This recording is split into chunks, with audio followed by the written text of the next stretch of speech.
Happy Father's Day, everyone. Just wanted to wish a happy Father's Day to all the dads out there, you know, and of course the moms too. But being Father's Day, we're a little bit focused on one direction.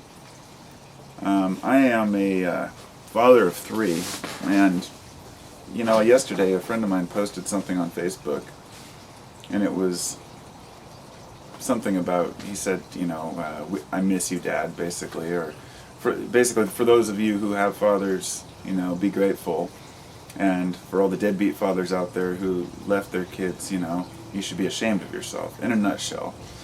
And I had to add this section, my little comment, which said, not all the deadbeat dads are,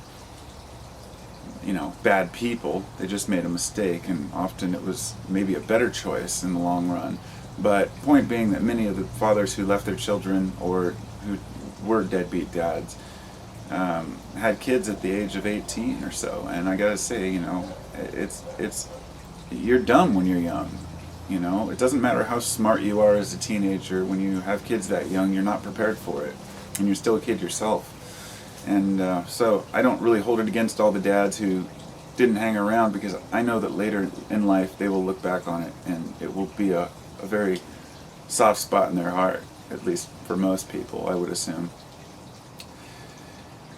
But although I played the devil's advocate on that comment that I left, I actually agree with him wholeheartedly. My oldest son, who's 21 this year, I met my wife when he was 3, so he's my stepson, but I consider him my son. I raised him, and during that time, his dad, his biological father, would come around once a year or so, and pick him up, let him stay the night at his house. He's the kind of guy who, the first time I went to introduce myself, he didn't even shake my hand or look me in the eye. He just grabbed the kid and left, And this was after he'd told my wife, I want to meet the guy who's raising my son and all this. He was one of those guys who really talked tough, but a fighter, a troublemaker, but the guy who's still to this day living with his parents, one of those guys who just never got his shit together. But on the other hand, there's another aspect of it. He'd wake up with night terrors, he had all kinds of problems, I guess, and probably wasn't a suitable father.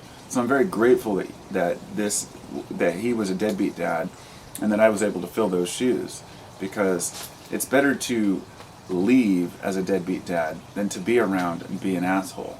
That's how I see it. And a lot of people would disagree and say, well, no, you're better off having two parents, even if they're not getting along, or even if they're not great parents. And I would say, no, I totally disagree. One strong mother or a strong father could raise children much better than two parents who are fighting. And I think that that's one of the aspects of growing up that we have to consider that affects us, is how much did our parents fight, and whether we consider that the norm. I've talked to people who say all couples fight and all couples scream and argue, and I say no, that's complete bullshit. All people will disagree, but not all couples fight and argue. It's a matter of letting down your guard and holding hands with your partner and saying, okay, we may not agree 100% on everything, but how do we make this work so we're both stronger for it? So my father died when I was 15, and he died of cancer. And it's funny because I'm thinking, it's not funny, I'm thinking about how I was at the age he was right now when he got sick. He was about 40, and he died when he was 42.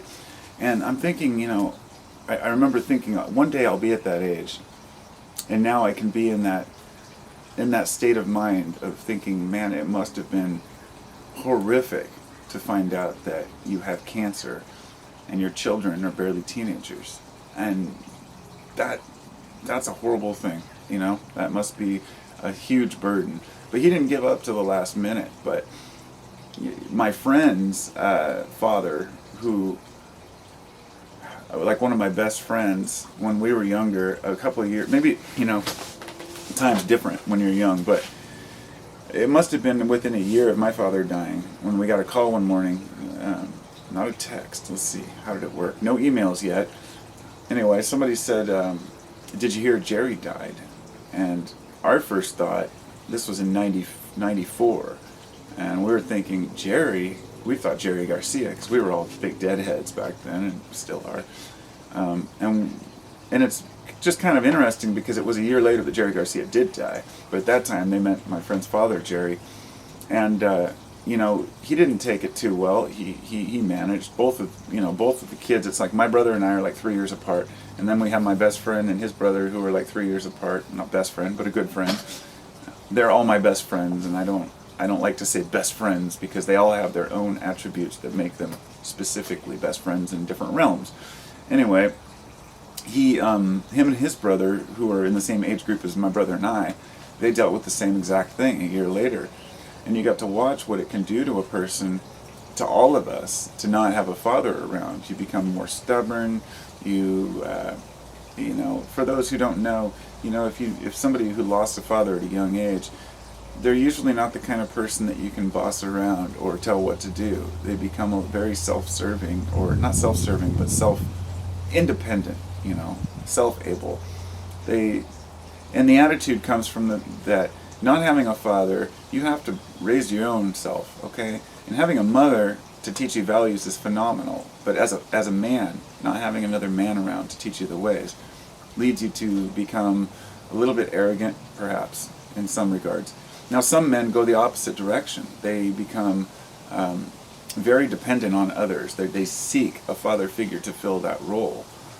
But for me, I just shut out all other men, you know, who are older than me that claim to have anything to teach me, because I found that many of the things I was learning from people weren't showing themselves to be valid. In other words, the people who say, this is how you be a man, I would say, how's that working out for you? You know, how do you apply this in life, and what do others think of it? In other words, does having money make you a man? Of course not. Does having a great career make you a man? Not in the least. Is it a big burly beard? Of course not. But we all have these manly attributes. And you know, I should add this right now because I'm thinking about how in the modern world we're trying to homogenize people. You know, all sexes, all colors, races, religions. There's a lot of folks who think we just got to come together, you know, and be as one. And while the women's rights movements, as well as the civil rights movement, we expect equality for all, and that's fine. But the problem is that with that comes these arguments about how, let's say, the men should do the dishes too, or, you know, the women should work on cars too, or, you know, that everybody wants both sides to be equal, when the fact is that men by nature are better at certain tasks, and women by nature are better at certain tasks, such as nurturing a child. No matter how good of a father you are, the motherly instinct is something it's just not as strong with the men, because women have, you know, and by saying that I open myself up to criticism, because there's somebody who's going to say, no, there are fathers who are way better and totally shitty mothers, and I agree with that. What I'm trying to say is, rather than casting aside our differences, we embrace them and see that that's what makes it work, having people with different strengths, okay? And it's not always male and female, but to cherish and open up that dialogue of saying that we have. It's hard now. I got myself stumped because I don't know how to pull myself out of this one. The whole I'm very opposed, not opposed, but I completely ignore this whole feminism movement. There's a lot of people talking about it, but I think that women feel like they've been oppressed for so long, suppressed and oppressed, but the reality is that everyone's been oppressed, all of us. We're all just trying our best. And when it comes to parenting, you know, just doing your best is all you can do. You know, being young, you have this image that everybody has it figured out when they get older, and it's just not that way. And the parents have this idea of do as I say, not as I do, and it doesn't work that way. Everybody's going to go through those same trials and tribulations to become an adult, and then eventually look back and say, okay, I'm an adult now. Where's all this inherent wisdom that's supposed to come?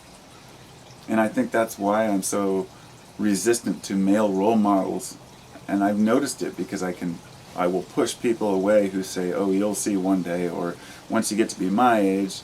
And I'll say, I can understand that, but the point is, I'm not your age. It isn't one of these days. It's right now, and judging by all the lessons I've seen learned in history, most people learn it themselves. No matter how much they're told not to touch the hot stove, they're going to touch the hot stove. It's just human nature. So by embracing that, we realize that as fathers, we can't teach our children what not to do. We can only lead by example and explain to them what we've learned. And that's a tough thing because, you know, my kids want to learn from me, and I won't, but I'm learning from them. You know what I mean? So we're all learning from each other. Anyway, this is getting into rambling territory, so I'm out. I'll talk to you.